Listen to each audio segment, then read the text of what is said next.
teman-teman Mbak Ica, Mbak Sarah, dan Pak Indra ya. Pertemuan kali ini mungkin melanjutkan pertemuan yang kemarin, sempat kosong Pak Indra ya, karena ada ini. Kemarin juga sempat dibagikan bacaan oleh Pak Indra. Nah mungkin langsung aja tanpa berlama-lama, nanti semoga teman-teman yang lain sambil Adnan share ulang info kelas hari ini di grup-grup, semoga teman-teman bergabung. Nah, mungkin bisa dilanjutkan oleh Pak Indra untuk melanjutkan materi pada hari ini. Oke, terima kasih Adnan. Selamat siang teman-teman, selamat berhari Minggu. Nah, topik kita hari ini sebenarnya saya juga nanti akan menyinggung yang punyanya Sony. Tapi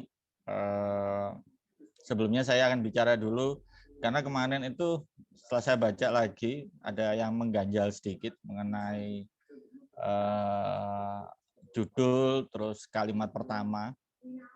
Nah, kali ini juga ada kaitannya dengan dua hal yang kemarin, juga nanti kaitannya dengan judul cerpennya Sony Karsono. Karena ini juga hal yang penting dalam penulisan. Bentar, saya cari anunya dulu.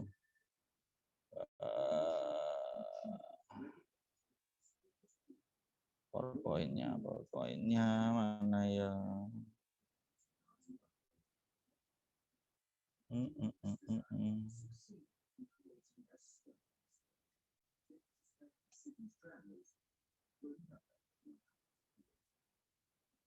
Nah, ini.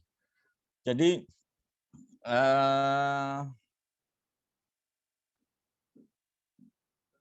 berbicara tentang judul, berbicara tentang bagaimana seorang penulis membuat opening ya, atau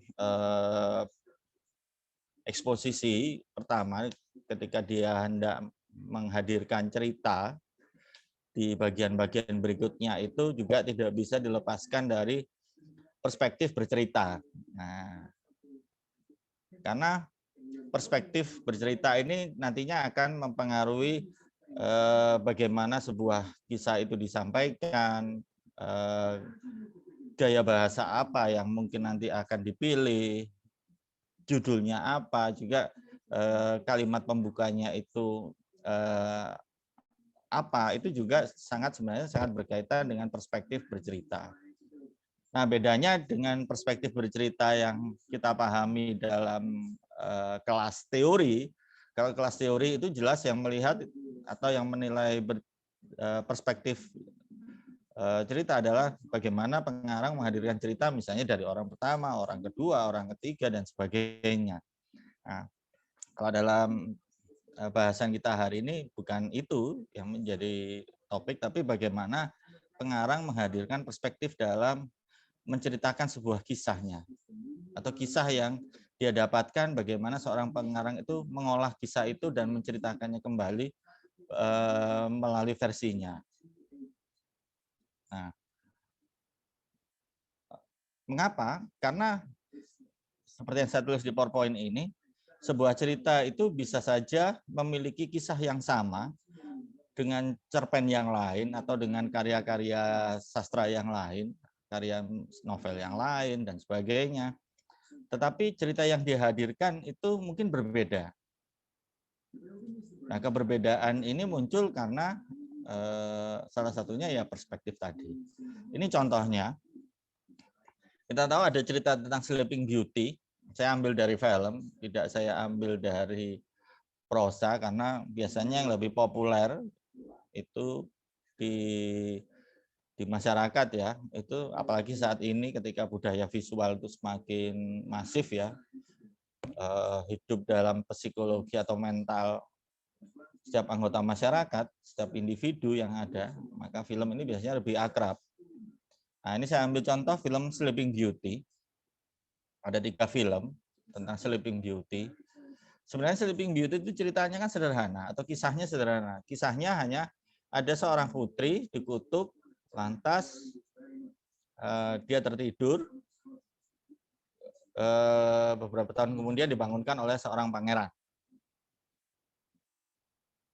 Cerita yang sangat sederhana, tetapi dalam realitas keseharian kita menjumpai banyak versi.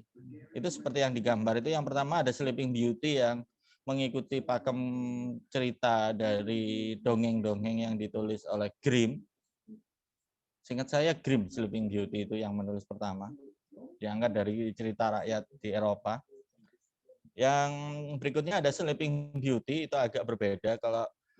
Kalau Adnan, Ica, atau Mbak Sarah pernah nonton mungkin Sleeping Beauty yang di gambar kedua itu ceritanya sedikit berbeda atau perspektif yang dihadirkan berbeda. Di cerita yang ini sama, mereka memahami Sleeping Beauty itu sebagai seorang perempuan yang hidupnya itu dihabiskan di ranjang atau tempat tidur. Nah, tapi pada yang perspektif kedua, Sleeping Beauty dimaknai sebagai, jadi si perempuan ini sebenarnya ceritanya hampir sama kayak ini. Ada yang pernah nonton Dangerous Liaison? Dangerous Liaison itu ceritanya ada sebuah rumah bordil yang menyediakan hiburan pramu nikmat untuk para bangsawan. Nah, ceritanya di Sleeping Beauty yang ini itu juga sama di poster yang kedua itu. Menarik filmnya, kalau teman-teman pernah nonton atau ingin nonton. Jadi di situ diceritakan dalam perspektif yang berbeda. Kisahnya sama, tentang seorang perempuan yang tertidur, tapi dia tidur di dalam konteks yang berbeda. Jadi kisah yang Sleeping Beauty tadi berusaha untuk diceritakan kembali oleh si penulis naskahnya, tetapi hadir dengan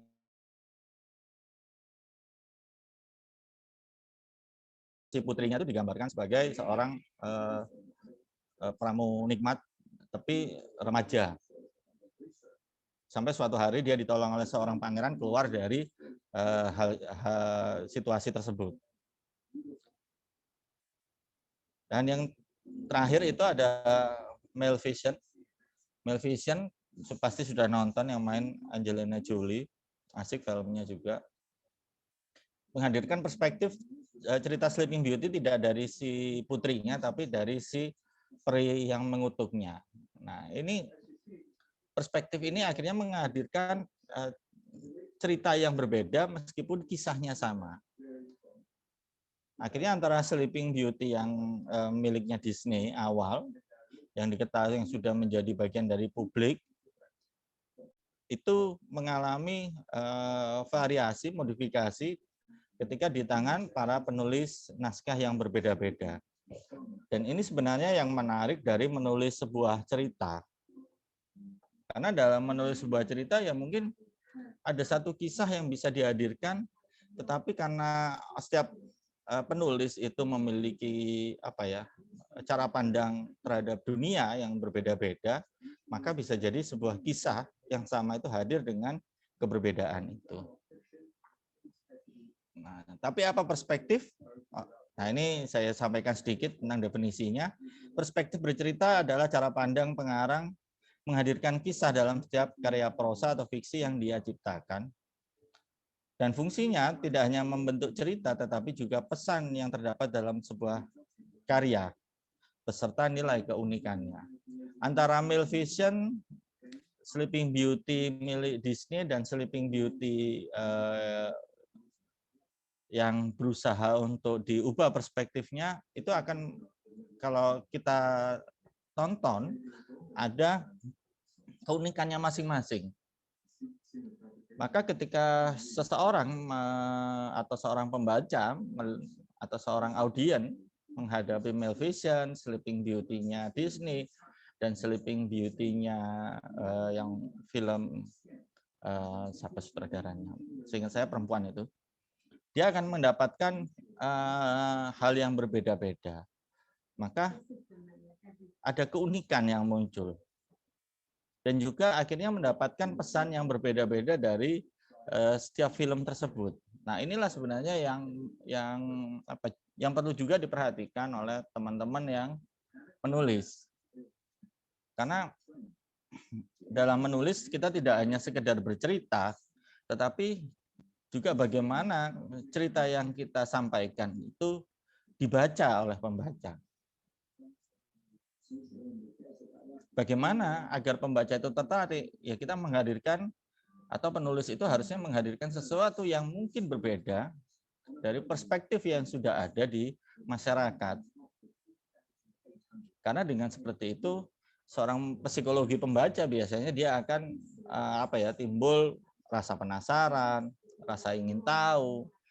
Nah, tetapi dalam sastra perspektif itu juga harus memperhitungkan bagaimana sesuatu yang dihadirkan itu bukan hanya sekedar berbeda, tapi benar-benar memunculkan keunikan yang di luar pemahaman umum masyarakat. Karena hanya dengan seperti itu, seorang pembaca itu akan benar-benar berkhidmat. Ini saya ambil sedikit dari Horace, mengatakan bahwa sastra itu kan bukan hanya hiburan, tetapi juga memberikan wawasan kesadaran. Maka kalau ingin meraih kesadaran pembaca, ya buat versi yang berbeda dari apa yang sudah ada di masyarakat.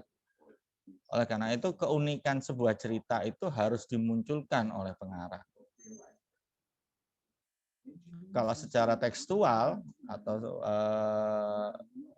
tersurat, itu bisa melalui kalimat pembuka yang mencuri perhatian. Nah, membuat kalimat pembuka yang mencuri perhatian itu berarti juga menempatkan perspektif.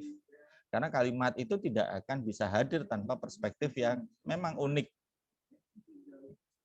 Dan begitu juga dengan judul. Contohnya ini, nah misalnya seperti ini. Kita tahu bahwa realitas itu kompleks, memiliki banyak perspektif untuk bisa dipahami. Nah, seorang pengarang yang baik atau seorang penulis prosa yang baik itu bisa melihat bahwa sebuah realitas itu harus dihadirkan bagaimana dengan perspektif apa. Nah, biasanya kalau mereka yang memang pengarang yang baik ya, dia bisa memilih apa yang sebenarnya ada dalam realitas itu tapi belum dipahami oleh masyarakat. Contohnya, ini saya ambil contoh dari kumpulan cerpennya milik Seno. Karena seingat saya 2 minggu yang lalu kita ngomong tentang Santa Cruz ya, Pak Didian sudah akrab. Jadi memang akhir 80-an, awal 90-an itu terjadi konflik yang hebat di Timor Leste, atau kita dulu menyebutnya Timor Timur. Dan peristiwa itu muncul di berita. Di berita itu selalu bersifat aktual karena memang berita itu tujuannya memberikan informasi pada masyarakat. Maka kisah atau cerita yang dihadirkan itu ya seputar bagaimana konflik itu terjadi atau aktualitas dari konflik yang sedang terjadi di Timor Leste. Perangnya bagaimana, siapa saja yang mati. Kelengkapan data menjadi hal yang penting pada berita. Perspektif yang lain tidak dimunculkan. Nah, ini berbeda kalau misalnya kita baca Saksi Mata. Di Saksi Mata sama, dia mengangkat tema tentang konflik Timor Leste, tetapi di situ menghadirkan apa yang tidak dihadirkan dalam koran atau berita. Misalnya tentang bagaimana seorang tentara yang ditugaskan di Timor Timur mengirimkan souvenir berbentuk telinga setiap korbannya kepada kekasihnya. Di situ muncul pergulatan batin. Akhirnya seorang pembaca bisa tidak hanya mendapatkan informasi, tapi lebih jauh dari itu, yaitu bisa memaknai realitas konflik Timor Timur yang muncul saat itu. Dan ini memberikan kesadaran baru tentang realitas. Dan itu mencuri perhatian pembaca, dan itu dibuktikan bagaimana kumpulan cerpen Saksi Mata ini menjadi salah satu karya masterpiece dari Seno Gumira Aji Dharma. Maka sebenarnya pembaca itu untuk kasus pembaca sastra ya, atau cerpen lah, atau prosa, dia tidak butuh perspektif umum, dia membutuhkan perspektif yang unik yang mungkin sebelumnya tidak pernah dilihat oleh seseorang atau masyarakat pada umumnya. Karena biasanya masyarakat itu cenderung mencari hal-hal yang umum-umum saja. Nah, disinilah sebenarnya tugas seorang pengarang prosa untuk menghadirkan kisah itu dalam dimensinya yang berbeda atau dalam perspektifnya yang berbeda. Maka akan muncul perspektif yang berbeda pula. Kalau sederhananya seperti ini, juga kalau kita pernah Dilan misalnya, sederhana lah. Dilan itu kan karya pop ya sebenarnya. Tetapi yang bagi saya yang menarik dari Dilan itu adalah bagaimana sosok Dilan itu dihadirkan di dalam film atau novelnya. Biasanya anak rebel dan sebagainya itu kan digambarkan sebagai seorang anak dengan sisi yang buruk. Ketika dia nakal di SMA, pasti kuliahnya dia akan nakal dan seterusnya akan seperti itu. Tapi tidak ternyata. Kalau kita ikuti novel itu ternyata terjadi perubahan-perubahan psikologis dari Dilan yang tadinya labil, nakal ketika SMA, menemukan kematangannya dan kemandiriannya semakin kuat di kuliah, lantas ketika dia lulus malah dia menemukan kedewasaannya dalam menempuh kehidupan. Nah, saya pikir ini sebuah perspektif yang menarik karena kalau kita menggunakan common sense atau perspektif umum biasanya kalau anak-anak itu akan dimunculkan terus-menerus dan dia akan mengalami kegagalan hidup biasanya. Nah, di dalam karya prosa yang unik ya. Dan juga misalnya kalau Dilan menariknya lagi perspektifnya dia nakal tapi dia tidak seperti dia dihadirkan dengan kalau kita menilai sedikit dia tidak flat, tidak nakal-nakal saja, tapi juga ada sisi baiknya ternyata. Akhirnya ketika seorang pembaca melihat figur Dilan atau tokoh Dilan di dalam novel atau film itu, ada ketertarikan untuk mengikuti terus kisahnya karena ada kompleksitas yang dihadirkan. Nah, perspektif yang berbeda dari seorang pengarang terhadap sebuah realitas itu juga akan memunculkan kompleksitas makna dari sebuah realitas yang menjadi sumber ide sebuah karya prosa. Nah, inilah mengapa seorang pengarang itu harus menempatkan perspektifnya atau cara pandangnya itu pada sisi yang berbeda dari cara pandang masyarakat umumnya. Nah, misalnya di kasus cerpennya Sony Karsono. Yang kemarin apa ya? Saya kok agak sedikit lupa. Singkat saya bagi dua ya. Atau satu? Sentimentalisme. Oh, sentimentalisme calon mayat ya? Iya. Oke. Iya, Pak. Sentimentalisme calon mayat itu kalau dibaca pembukaannya sangat menarik. Bapak adalah hantu asing ya, seingat saya ya. Nah, sebentar saya buka ya, Pak. Saya cari dulu. Iya, betul, Pak. Oke.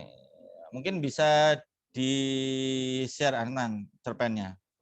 Adnan masih nyimpen cerpennya? Mungkin ada yang masih nyimpen? Masih, Pak. Coba Ica, mungkin bisa bantu, Ica. Adnan pakai HP itu lah, Pak. Oke.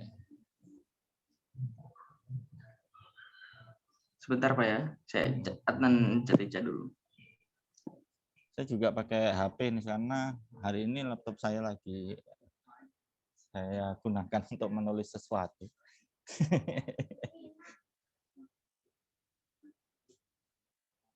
Ini saya sambil merokok ya. Iya, Pak, aman. Maaf bagi yang tidak merokok, bukannya saya mengajarkan untuk penulis itu merokok, tidak, cuman ya iseng aja. Sebentar Pak ya, ini Cak lagi nyari file. Dan Mas Sarah juga, mohon maaf sebentar. Duh.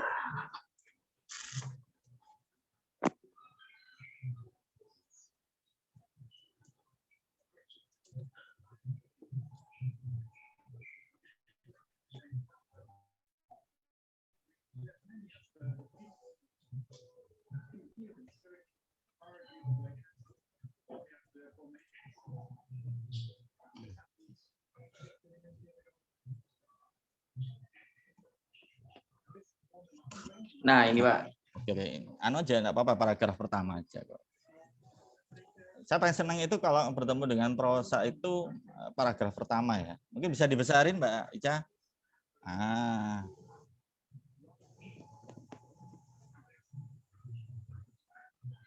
Kalau Anda lihat cerpen ini kan judulnya Sentimentalisme Calon mayat.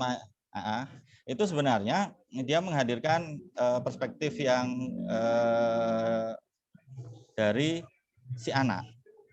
Maka dia menggunakan kata Bapak adalah hantu asing. Seperti juga bayang-bayang yang kutemukan dalam cermin bila menggosok gigi waktu pagi. Tidak apa-apa, paragraf pertama aja. Nah,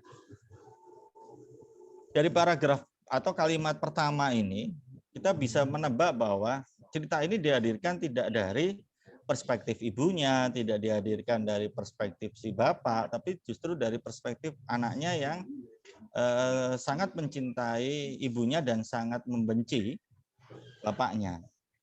Nah, kalimat pertama ini tidak mungkin hadir apabila perspektif penulisnya tidak menempatkan diri pada tokoh anak. Bagaimana anak itu menghadapi realitas bapak, bagaimana dia memaknai realitas bapak, bagaimana dia memaknai realitas kalau dibaca sebenarnya ini kan ceritanya tentang keluarga yang bapaknya itu sebenarnya sudah memiliki keluarga yang lain. Nah, dihadirkan sedikit tidak normatif, artinya di sini juga kita tidak melihat bahwa si bapak itu salah dalam arti secara normatif, tidak, tapi dalam perspektif seorang anak. Dan ini akhirnya mempengaruhi bagaimana juga si tokoh itu memperspektif realitas tentang bapak. Nah, kaitannya tadi, maka dia ada sebuah upaya untuk menghadirkan itu, dan penilaian tentang bapak itu dihadirkan pada kalimat pertama, yaitu bapak adalah hantu asing. Itu tidak mungkin dilakukan apabila dia berpihak pada si bapak. Hantu asing itu kan sudah hantu, sesuatu yang mengerikan. Tapi asing itu artinya dia tidak kenal dan dia tidak berpihak pada si bapak itu. Tapi itu muncul dalam keseharian dia dan menggoda dan membuat si anak ini sedikit jengah terhadap figur bapak. Dan itu bisa ditemukan pada ending juga, bagaimana akhirnya psikologi itu mempengaruhi perkembangan psikologi si tokoh dalam cerita.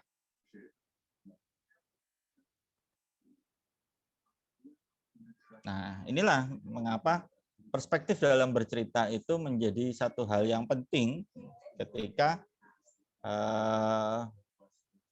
seorang penulis ingin menuliskan sebuah cerita.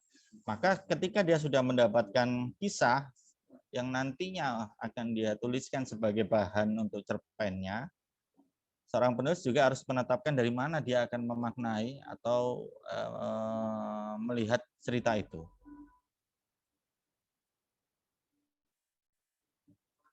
Tipsnya adalah carilah cara pandang yang berbeda dari cara pandang yang umum. Tetapi sebenarnya itu adalah cara pandang yang penting untuk dihadirkan karena dia bisa memberikan ruang pemaknaan yang mungkin berbeda dari realitas yang pada umumnya. Mungkin itu pengantar dari saya untuk diskusi hari ini. Terima kasih, Adnan. Saya kembalikan. Oke, siap. Makasih Pak Indra atas pemaparannya. Sudut pandang berarti Pak ya, lebih ke gimana penulis memberikan apa suguhan dari karyanya sendiri melalui sudut-sudut pandang berbeda ya. Oke, tadi udah ada ini. Nah, karena masih tetap kita tambah satu itu Mbak Ica versi 2. Nggak apa-apa. Iya, jadi mungkin kita aja nih, monggo. Dari Mbak Sarah mungkin ada yang ingin tanyakan dulu? Atau ingin memberikan pengalaman terkait masalah sudut pandang?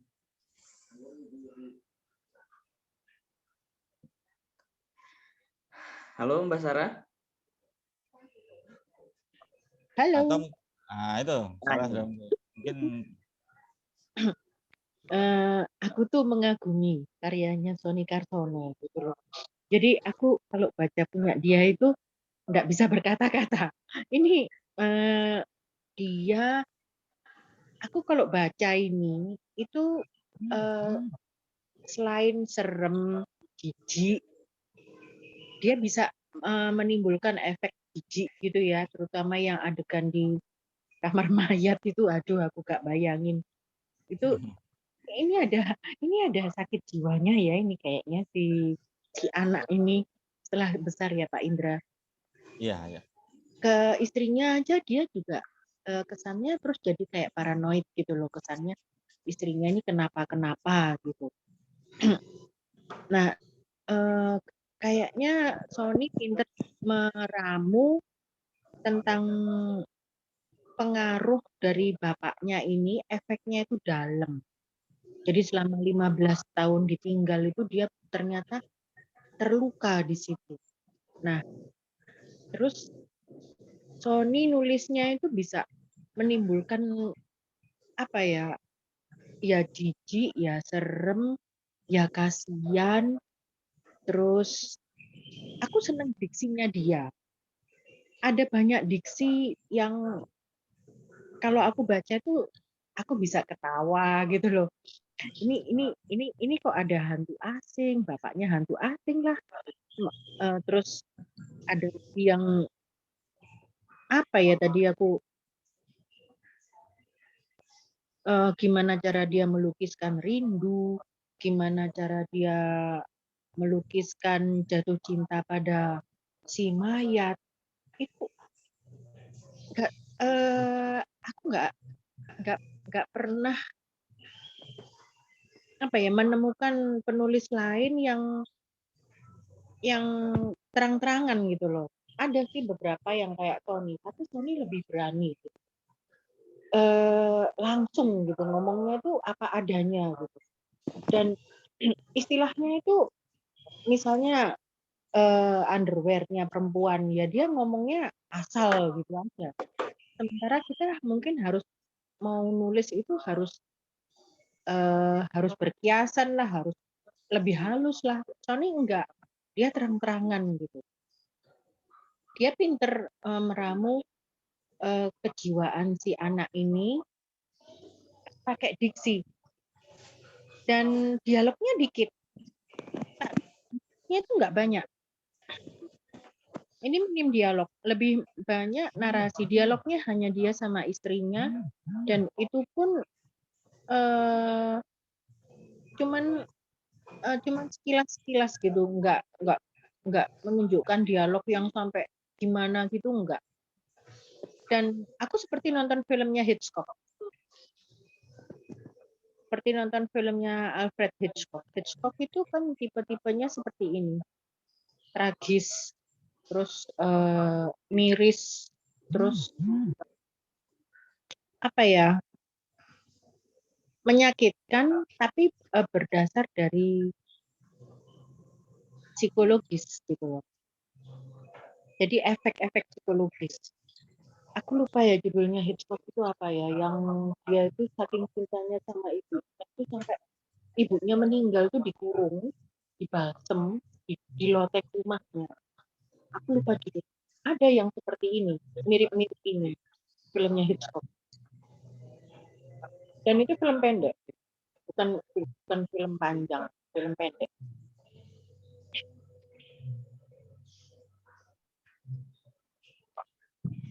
Aku senang sama diksinya, diksi dan aku waktu baca ini tuh benar-benar ini seperti kalau malam kian matang dan membusuk.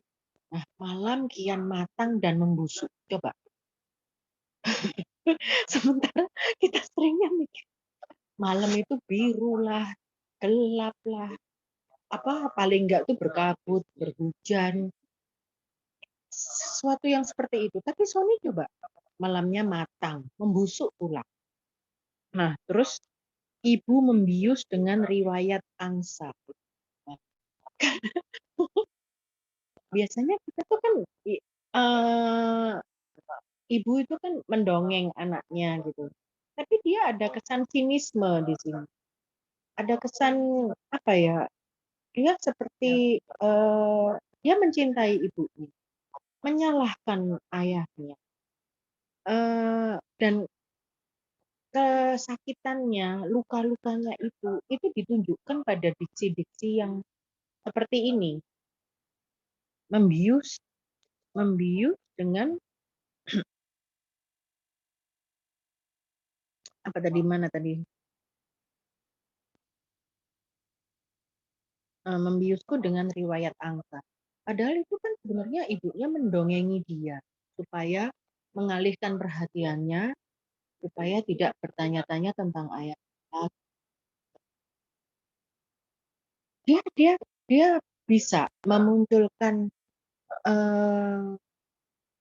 kesakitan, luka dan sinisme itu campur aduk jadi satu. Menurutku itu. Gimana teman-teman?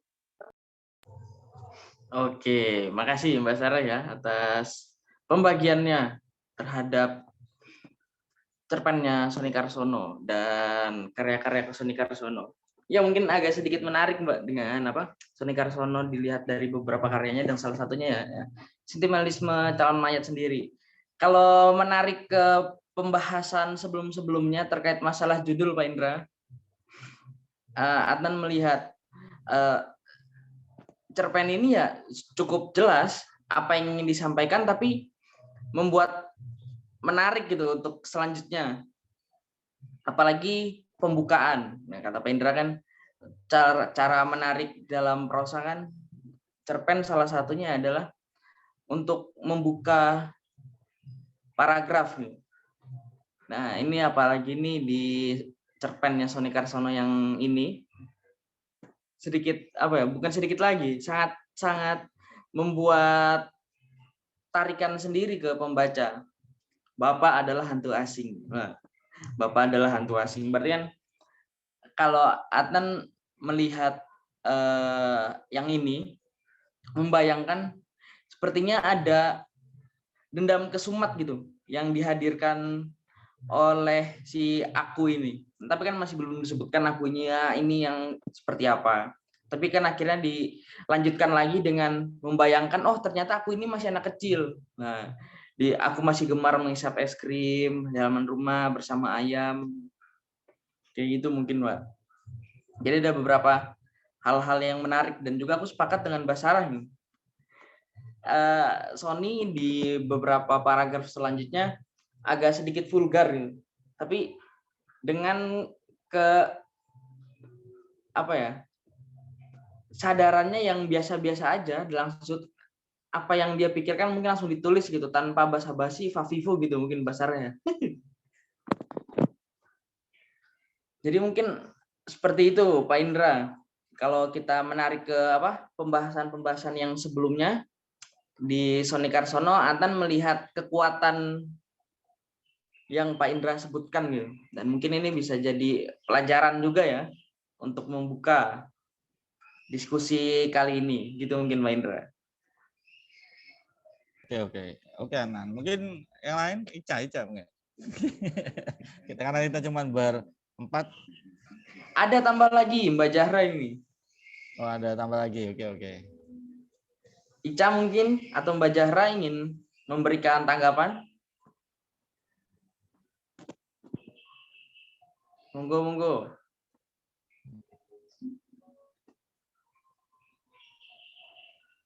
Halo Ca, Mbak Zahra mungkin ada tanggapannya?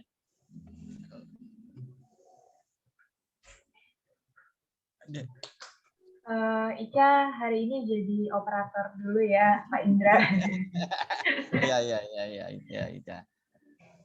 Tapi mungkin saya tambahkan aja kalau Ica tidak menambahkan. Jadi gini memang, kenapa Sony bisa, pertanyaannya kan kenapa Sony bisa menuliskan itu? Misalnya dibuka dengan paragraf, Bapak adalah hantu asing, seperti juga bayang yang kutemukan dalam cermin bila menggosok gigi waktu pagi. Aku masih gemar menghisap es krim di halaman rumah bersama ayam-ayam. Ketika suatu hari Bapak menghilang, di ujung gang menyandang ransel. Ia sangat tergesa hingga lupa mengelus kepalaku. Seperti yang biasa dilakukan seorang bapak dalam film atau puisi taman kanak-kanak. Aku bertanya, Ibu kemana Bapak? Bapak cari uang, sahut Ibu, seraya menjemur kutang di jemuran. Ketika ia datang bawa oleh-oleh untukmu. Kalau kita cermati sebenarnya, mengapa gaya bahasa seperti ini bisa muncul di dalam cerpennya Sony, karena memang dia menempatkan perspektifnya ke dalam tokoh, yaitu tokoh si anak, tokoh si Aku yang merupakan anak yang mengalami traumatik terhadap bapaknya. Dan biasanya orang yang seperti itu, maka dia cara berbahasanya pun akan berbeda dengan orang yang mungkin normatif, yang hidupnya biasa-biasa saja, dengan kehadiran bapaknya yang selalu ajak setiap hari, itu akan menghasilkan makna yang berbeda terhadap sosok bapak. Maka Sony membahasakan cerpennya atau memilih gaya bahasanya dengan model gaya bahasa seperti ini ya karena dia harus menghadirkan perspektif anak dalam ceritanya tadi, anak yang traumatik tadi. Oleh karena itu, seperti yang tadi Mbak Sarah sampaikan juga bahwa ada sinisme, misalnya, kalau malam kian matang dan membusuk, ibu membiusku dengan riwayat angsa, bidadari, dan denawa. Tak pernah ia berkisah tentang Bapak, walau bagiku. Bapak telah terpencil ke alam dongeng, bahu-membahu dengan jin, siluman, dan cembalang. Saben bulan, tukang pos mengantar surat dan bingkisan. Dari Bapak, kata ibu. Selalu haru, aku heran. Buat apa terharu di depan tanda mata? Tanda mata toh cuma ganti rugi seorang sinterklas yang tak pernah hadir. Jadi sinisme itu memang benar-benar dimunculkan oleh si Sony. Jadi perspektif menghadapi realitas Bapak itu dimunculkan dengan sinisme seperti itu. Dan mungkin akan sangat sulit apabila pengarang itu menulis seperti ini apabila tidak menempatkan perspektif dalam perspektifnya seorang anak. Apabila seorang pengarang itu menempatkannya dalam perspektif yang normatif, mungkin dia tidak akan menggunakan kata-kata seperti ini.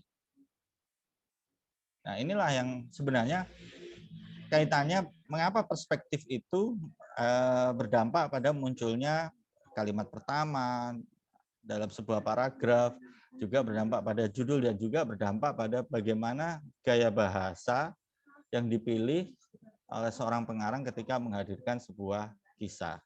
Dan yang pada akhirnya merujuk pada atau menghasilkan bagaimana makna sebuah realitas itu dibentuk dalam sebuah karya prosa. Nah, tipsnya adalah cari cara pandang yang unik ketika ingin menghadirkan sebuah cerita. Tapi sebenarnya cara perspektif itu sebenarnya ada. Kalau kita lihat di cerpennya Sony ini kan ada sebenarnya di dalam kehidupan sehari-hari, tapi tidak pernah dimunculkan karena normativitas masyarakat itu kerap kali tidak menerima cara pandang seperti ini. Karena bapak kan biasanya dipandang sebagai sosok yang baik, berkorban lah untuk keluarganya dan sebagainya. Tapi ternyata ada sosok bapak yang maknanya seperti ini. Begitu. Oleh karena itu dalam mengarang tipsnya lagi-lagi yang harus diingat juga bahwa ya itu tadi, hadirkan perspektif yang berbeda. Kalau bagaimana jika itu menabrak norma, ya tidak apa-apa. Kan fungsi karya sastra tidak hanya sekedar menghadirkan hiburan, tapi juga kesadaran. Ada sesuatu yang berbeda sebenarnya di dalam realitas yang mungkin selama ini tertutupi karena konvensi atau etik masyarakat tidak bisa menerima. Tapi sebenarnya itu ada. Dan itu perlu dihadirkan di dalam karya prosa. Karena tidak saja bisa membuat pembaca itu tertarik, tapi juga bisa memberikan nilai yang berbeda pada sebuah karya. Begitu. Maka ya penulis ya jangan takut, misalnya dia mencari perspektif yang berbeda. Gitu, Atta. Oke, siap-siap. Ini juga Pak, baru ngeh dan sadar juga tadi terkait masalah. Kayaknya si aku ini kan seorang anak kecil yang ditelantarkan ya, dalam artian gitu Pak ya, ditelantarkan oleh ayahnya sendiri yang akhirnya menimbulkan beberapa kesan psikis gitu ke anaknya sendiri sampai ke istrinya dan sebagainya. Nah, tapi yang Pak Indra bilang kan akhirnya nggak cuma dihadirkan melalui teks, tapi dihadirkan melalui cara menulis teks sendiri. Ini yang menarik menurut Adnan gitu. Ada nggak Pak serupa karya-karya lain yang menghadirkan cara menghadirkan teks melalui penulis dan karyanya gitu, selain dari Sony Carsono sendiri? Ada banyak sih sebenarnya ya. Ya salah satunya contoh tadi di Saksi Mata tadi kalau dibaca ya. Saksi Mata saya judulnya itu apa ya, Tanda Mata kalau tidak salah.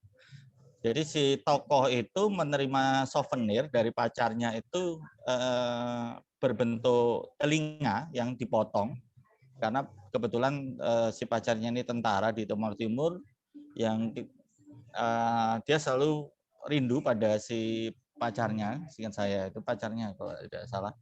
Maka kerinduan itu apa yang dia lakukan itu disampaikan melalui souvenirnya. Dan cara berbahasanya pun seperti orang yang jatuh mengalami kerinduan terdalam, bahasanya pun jadi telinga itu bukan sesuatu yang menjijikkan dihadirkan, tetapi sesuatu yang di dalamnya itu ada cinta, ada kerinduan. Mungkin teman-teman bisa baca itu juga. Judulnya seingat saya di kumpulan cerpennya Seno itu judulnya Tanda Mata.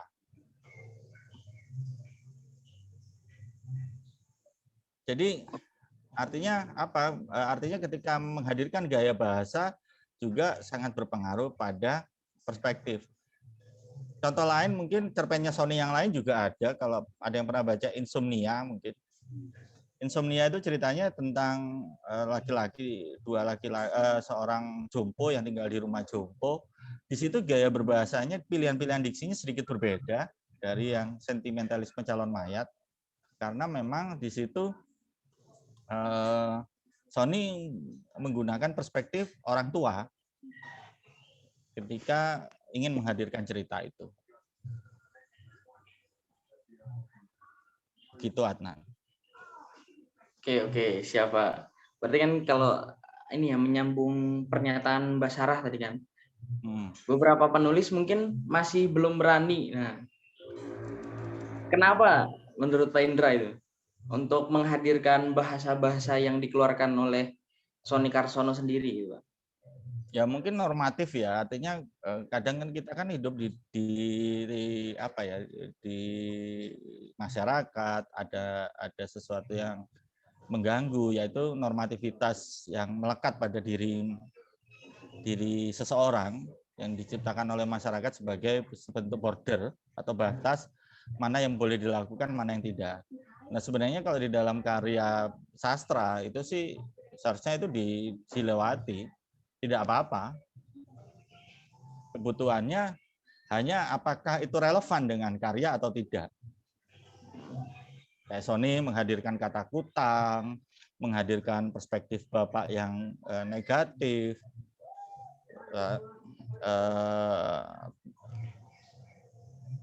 Artinya itu it's okay karena memang itu dibutuhkan dalam sebuah cerita.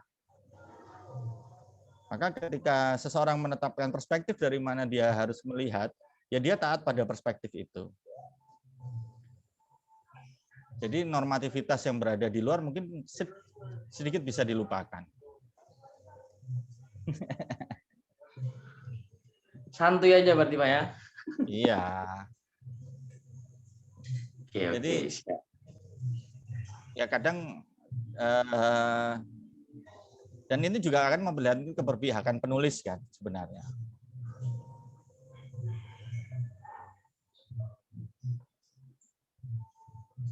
Jadi sebenarnya menulis itu bukan pada posisi netral. Seorang pengarang menulis sesuatu itu tidak dalam posisi netral, tidak ada objektivitas, semuanya ya subjektif memang.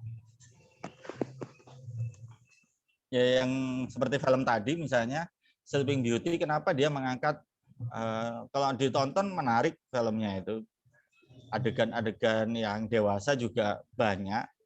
Tetapi itu menjadi hal yang biasa ketika kita tonton, bukan sesuatu yang porno atau cabul, karena memang gambaran mengenai ketelanjangan misalnya itu memang dibutuhkan di dalam film itu.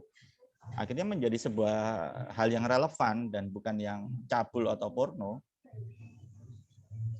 Kalau persoalan ada yang mengatakan itu buruk atau tidak mendidik dan sebagainya, kan pembaca ada banyak. Ya tidak mungkin sebuah karya prosa itu meraih semua pembaca. Dia pasti memiliki pembacanya masing-masing. Sentimentalisme ini misalnya, kalau kita berikan kepada anak SMA, akan sangat sulit.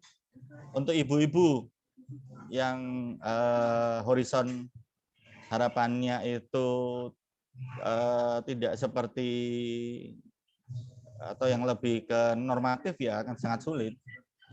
Dulu tuh pernah ada kasus ini, Khotbah di Atas Bukit milik Kunto Wijoyo. Sudah pernah baca ya teman-teman ya? Itu pernah disajikan sebagai cerita bersambung di Kompas. Ibu-ibu itu komplain.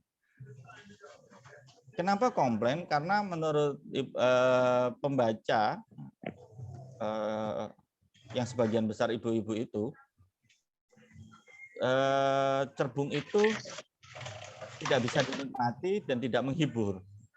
Tetapi ternyata untuk beberapa kalangan seperti mahasiswa mungkin, terus bapak-bapak yang atau ibu-ibu yang berbeda dari ibu-ibu yang tadi, itu merasa bisa mereka menikmati. Sama dengan ketika Jawa Pos menghadirkan cerita bersambung yang judulnya pada tahun 80-an, 90-an ingat saya. Cerita bersambung terjemahan dari novelnya Gabriel yang judulnya 100 Tahun Kesunyian. Banyak pembaca yang komplain karena ceritanya terlalu sulit untuk dinikmati. Tapi untuk beberapa kalangan cerita itu menarik, 100 Tahun Kesunyian. Atau novelnya Gabriel juga yang pernah dimuat dalam cerita bersambung oleh Jawa Pos itu Tumbangnya Sang Diktator. Nah, itu juga mendapatkan komplain dari pembaca. Tapi sebagian pembaca, tapi bagi sebagian pembaca tidak. Apa artinya? Artinya ya sebuah karya tidak akan bisa meraih seluruh publik. Dia akan memiliki segmentasinya masing-masing.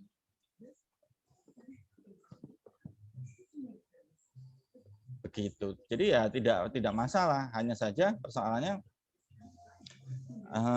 segmentasi itu akan berkaitan dengan bagaimana perspektif itu dihadirkan.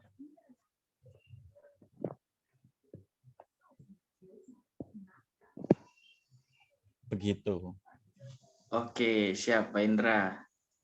Mungkin Mbak Sarah ada lagi? Atau Pak Indra ada lanjutan lagi terkait materi? Untuk materi mungkin tidak ada, tapi ada tugas itu. Kita nulis cerpen ya, biar agak menarik diskusinya. Jadi ada berita tentang penangkapan. Saya tidak cari berita yang tentang pemerkosaan atau yang gender. Cari berita yang lain yang lebih ke sosial. Tapi mungkin nanti terserah mau diseret ke perspektif apa, perspektif mana, itu silahkan. Jadi saya kirim PowerPoint-nya ke siapa, Ica, mungkin nanti bisa di-share. Tugasnya itu membaca berita tentang penertiban gepeng di Bali. Baru kok itu sekitar Oktober kemarin kejadiannya. Nah, dari berita itu ya mungkin teman-teman bisa buat cerpen dengan perspektifnya masing-masing. Terserah mau dari perspektif, dari peristiwa itu kan sebenarnya banyak perspektif yang bisa diambil. Misalnya dari perspektifnya si Pol PP, perspektifnya si Gepeng, perspektifnya orang yang melihat peristiwa itu, atau perspektifnya wartawan yang menulis itu. Kan banyak perspektif yang bisa dihadirkan dari satu realitas, ada penggusuran atau penertiban gepeng dan orang-orang yang mengganggu keindahan sebuah kota. Nah, mungkin dari itu non bisa menulis sebuah cerpen. Nanti kita diskusi. Oke, boleh Pak. Mbak Sarah tadi kayaknya mau ngomong, kepotong, monggo. Mana? Enggak, aku cuman enggak bosen-bosen aja bacain punya Sonang Sentimental ini. Karena ya itu tadi, aku kaget-kaget di alinea yang belakang-belakang yang dia jadi petugas kamar mayat ya kalau nggak salah. Terus timbul niatan dia untuk jatuh cinta sama si mayatnya itu. Aku pernah baca sih, dan pernah nonton film juga kalau nggak salah. Memang ada kelainannya kayak. Ya, nekrofilia. Ya itu namanya itu. Ada. Nah itu dia Tony sanggup meramu. Jadi dia meramu tentang penyakit itu, kemudian dirangkai sama tentang masa kecilnya. Ini kalau mau dibedah bisa ada beberapa poin gitu. Ada beberapa poin yang mau dia timbulkan di situ, tapi dirangkai jadi dan diksinya itu simple. Diksi-diksi yang dipakai itu diksi tunggal sebenarnya dan simple sekali, kata-kata yang sangat simple. Tapi yang baca tuh jadi ngerasa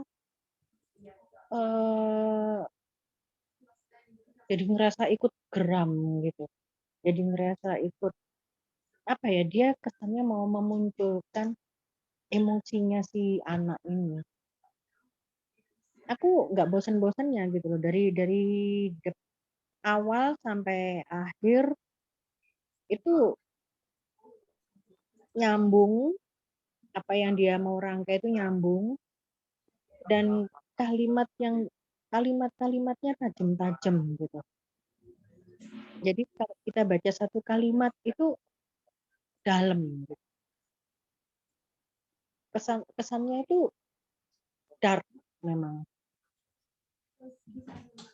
Dari Sarah cuman itu aja sementara.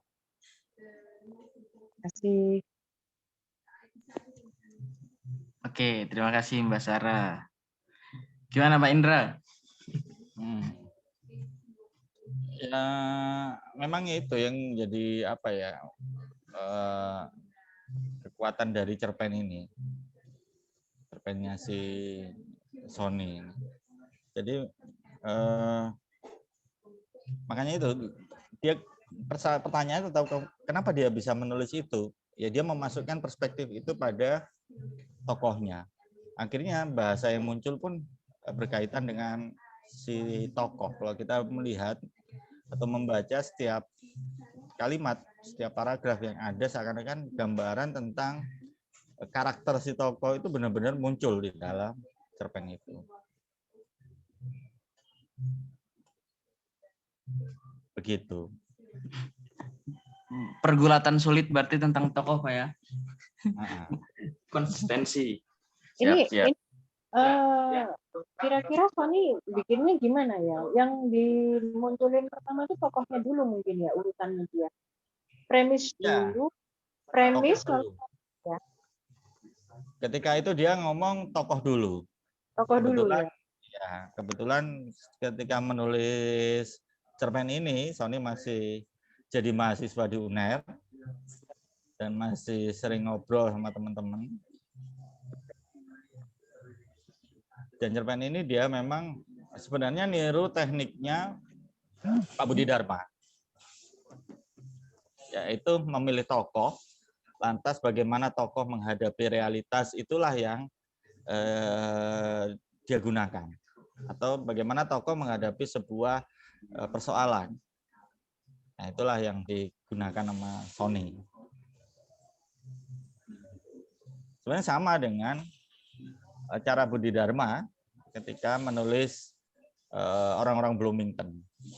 Makanya kalau di pengantarnya bukunya Pak Budi yang judulnya Orang-orang Bloomington, itu Pak Budi menulis bahwa persoalan pertama dalam menulis itu adalah bagaimana menempatkan tokoh. Gitu, Mbak Sarah. Oh, Pak Indra, tapi itu sebenarnya ini solusinya apa? Dia cuma menampilkan konflik yang dipertajam terus sampai ke akhir cerita, tapi nggak ada solusinya.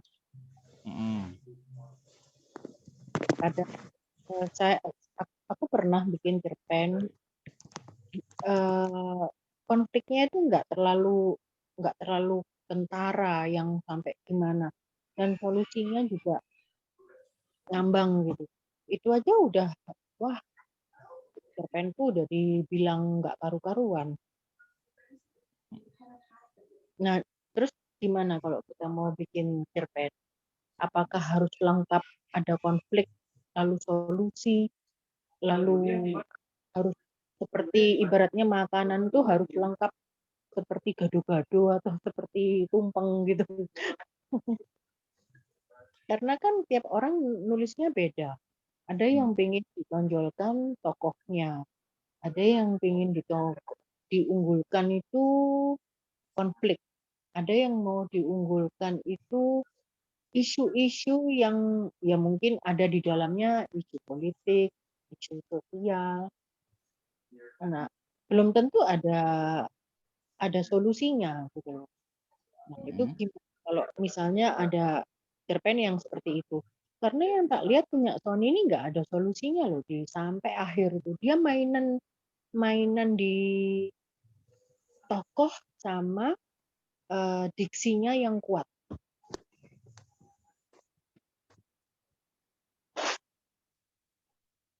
Gimana ini?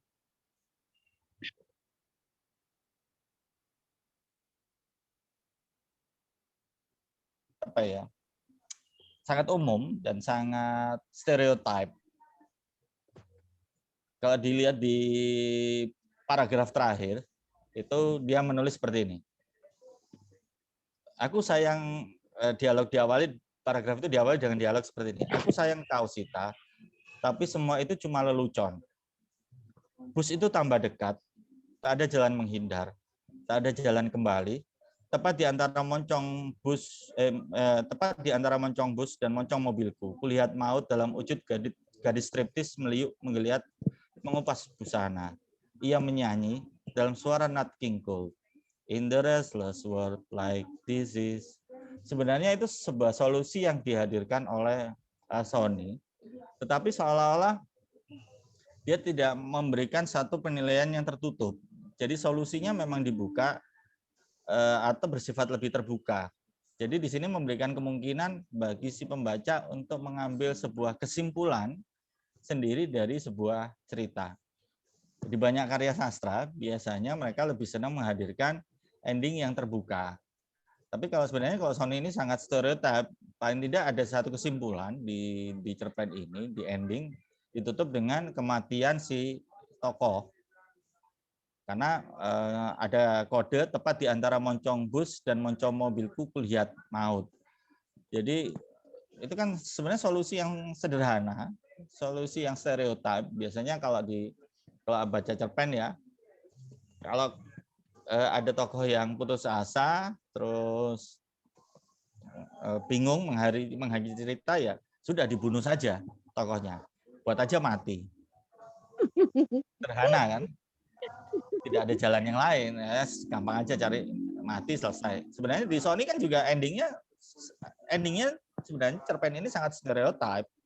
Hanya ending yang stereotip itu dihadirkan seperti adegan di film, ada dua orang naik mobil, ada mobil itu sedang menyetel lagunya Nat King Cole, dan di depannya itu ada bis yang lampunya sangat terang. Terus kalau di film biasanya ditutup adegan itu begitu selesai segitu aja, terus ditutup dengan end credit sudah. Kredit title-nya muncul siapa saja. Kan biasanya seperti itu kan ending yang sangat stereotip sebenarnya kalau di Sony. Tapi aku wah ini aku benar-benar deh ada satu komunitas, aku nggak usah nyebutin di sini ya komunitasnya itu apa. Pak Indra ngerti sendiri lah. Nah itu nggak boleh LGBT, harus pesannya itu arahnya itu wah mendidik. Nah, terus nggak boleh ada kata-kata yang vulgar. Maksudnya bukan kata-kata yang vulgar, tapi mendeskripsikan suatu cerita atau adegan itu juga nggak boleh gitu. Aku mikir itu mau nulis apa? Sementara aku suka baca Christie, Stephen King kayak gitu-gitu. Terus bacaan-bacaan yang kayak punya Tony, kayak punya Rio Johan, kayak punya ya pokoknya nggak biasa. Menurutku justru di situ seninya gitu loh. Ya kalau mau dakwah ya dakwah aja gitu loh. Jangan ngomongin tentang nggak boleh ini, nggak boleh itu. Terus saya mau nulis apa dong? Atau mau nulis tentang ibu-ibu gitu, tentang gosip, tentang ya yang seperti kita baca di Facebook itu kan cerita-cerita yang di Facebook itu aneh-aneh gitu loh.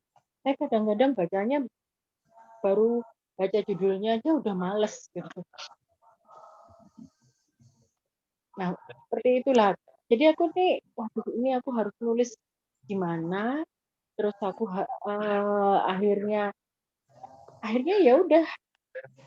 Kalau saya mau nulis cerpen tuh akhirnya mikirnya panjang gitu. Ini kira-kira seperti mau nurutin maunya orang gitu. Padahal yang ada dalam imajinasiku itu ya kira-kira yang seperti gini-gini, seperti punya Tony, seperti punya Rio Johan, punya Dewi Michelia, kayak gitu-gitu. Oke saya, aduh, ini aku harus tanya kemana ini. Kayak gitu deh kira-kira bayangannya Pak Indra.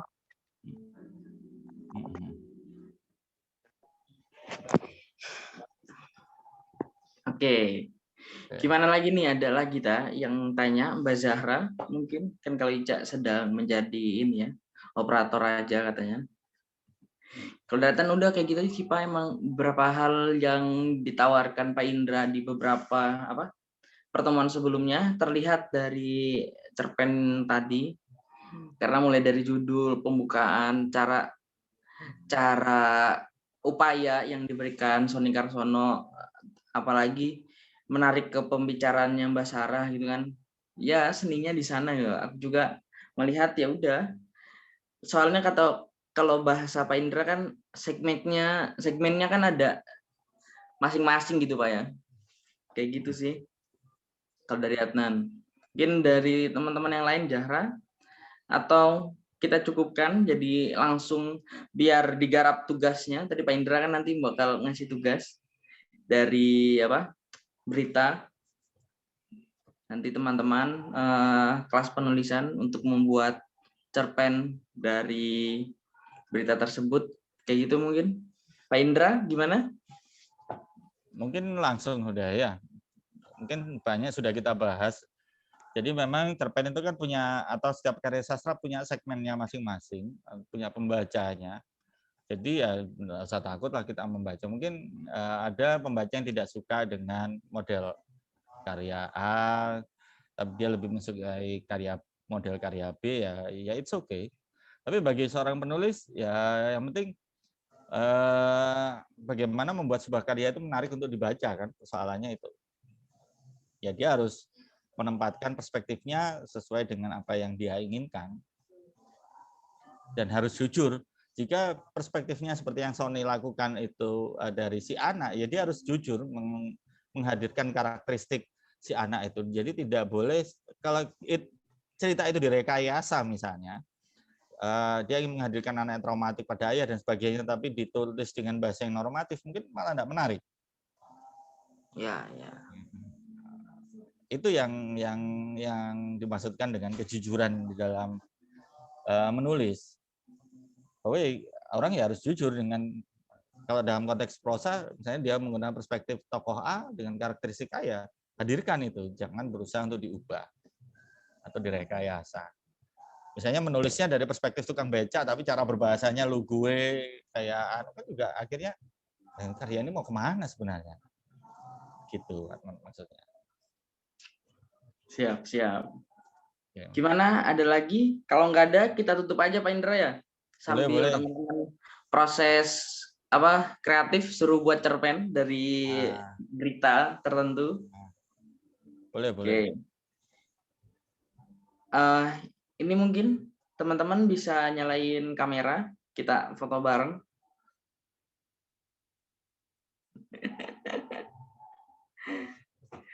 Nggak ada ya? Nggak ada. Adnan aja bersama Pak Indra, yuk. Ica mungkin bisa bantu, Ica. Fotoin, Ica. Cari cahaya terang dulu, Pak. Nah, Ica nih gabung. Nah, ini. Yuk, kita foto bareng. Oke, ini Mbak Zahra sama Mbak Sarah udah nyalain kamera? Enggak. Oke, nggak apa Mbak. Saya foto dulu ya. 1, 2, 3. Bentar, satu kali lagi. Bentar.